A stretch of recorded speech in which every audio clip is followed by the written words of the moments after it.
Okay, so let's look at this homework, which is all about this boy named Conrad, the first page at least. And we're looking in his room.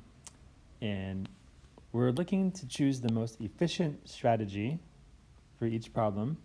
And I want you to consider using the over method or partial products or maybe ratio tables or area models, or maybe even a combination. So let's just go through these and see how they look.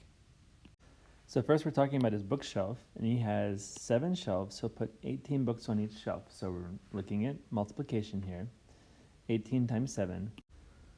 And you'll have, different ways you could do it. So I think 18 is pretty close to 20, so I could try the over method and solve it that way, or I could just break apart 18 and do partial products and solve it that way. I'll let you decide how you want to do it, or maybe you have your own method. That's fine too.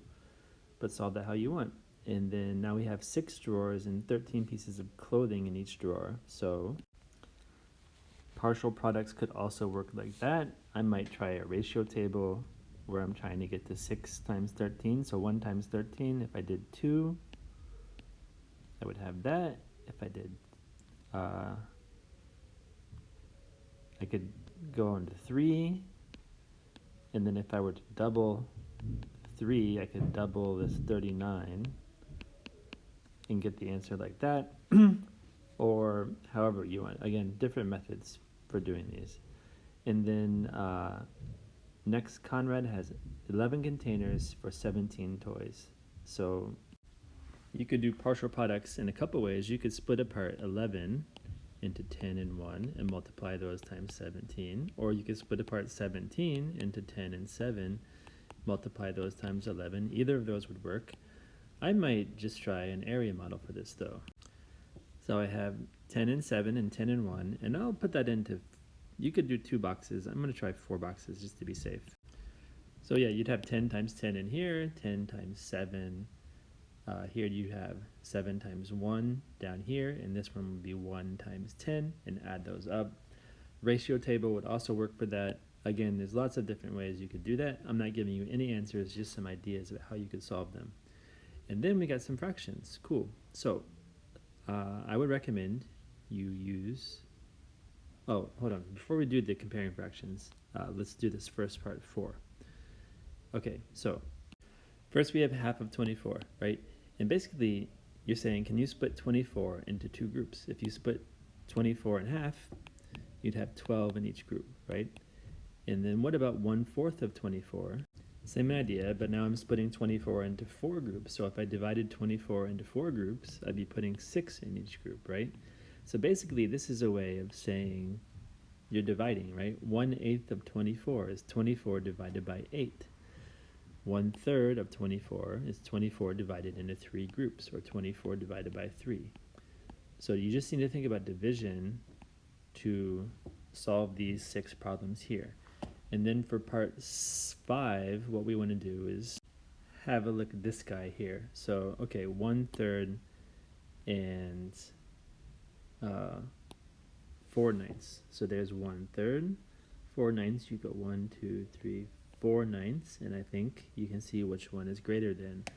Okay, let me do a different color. We have 7/12. So that would be all the way at the bottom. Let's see, 1, 2, 3, 4, 5, 6, 7/12 is there. And we're comparing that to 4/8, which is there. So compare those blue marks. What's greater, 7/12 or 4/8? The only one that's not on here, we don't have 15ths. So look at C, it's 5/15 and 1/3. So let's zoom in real quick here. So a lot of you might know other ways to do this. And if you don't, we'll learn some more ways later. But just to look at it, if you're going to change these thirds into 15ths, you'd cut each one in 5 pieces, right? I don't know how evenly I can do this. There, 1, 2, 5 pieces. So if I cut all of them into 5 pieces, which is not totally easy, it would look something like this. And basically, 5/15 is the same as 1/3. So just, again, we'll get more into this later, but some of you know it already, and we'll work on that more later. Now let's look at the challenge. So Tina is collecting cans, and in some places you get money for recycling cans. So for 3 days, she's got 37 cans. And then for these 4 days, she's got 43 cans. So use some of these awesome new methods we're learning. You could probably do the over method for 37 and do 40 minus 3. I'm going to split it into 3 times 30 and then 3 times 7 and solve it that way. And then for this one, why don't we just do double double, right? If times 4 is double double, so double 43 and then double it one more time and you'll have that. And then add that number together.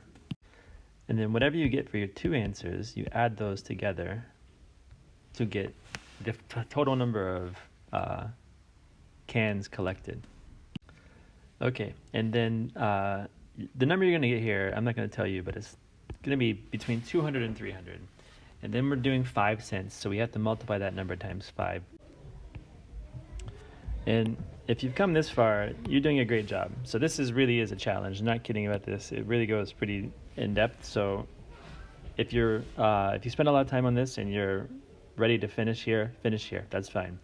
But if you want the challenge and you want to keep going, then you can try to figure out the money and then this part down here.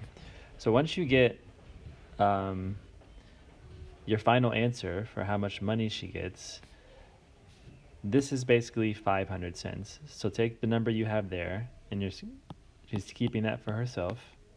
So whatever money she has, it's going to be 4 digits. And then whatever's left, you need to split into 3 brothers. So that's your challenge for this number 6. It's quite a good challenge. So again, try your best, but don't stress out too much if you can't figure out everything out here. We'll just talk about it in class. Thank you.